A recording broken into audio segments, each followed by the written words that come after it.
Guys, yung maliit na kamote. Maliit lang siya, guys. Oh, di ba maliit lang siya? Turuan ko kayo kung paano malaki siya, mapapalaki siya pag hiniwa. Kasi usually, pag naghiwa tayo, papaganon. Pero, ito mo, pag hiniwa mo siya ng papaganito, guys, malaki siya.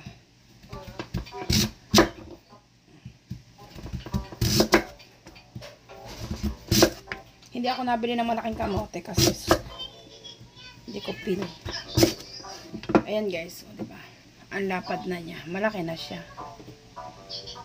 Diba? Ganyan lang guys pag pagpapalapad para pag pinarito mo siya, maganda na siya. Malapad na maliliit lang siya pero palalakihin ko siya. O diba? Ganyan mo lang siya. Dapat pahilis guys, pahilis. Or pahalang. Para yung kamote mo maganda ang itsura. Maganda ang itsura, malaki na, maganda pa, diba? See? Yan.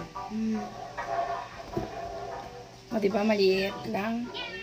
Tatlo lang gagawin ko. Pero ang dami na niya.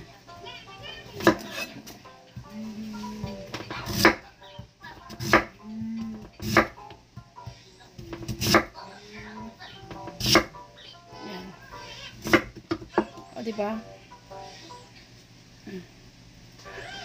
Look. Maganda na siya.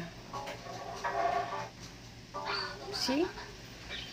Ganyan lang. O, di madami na. Ganun lang, guys.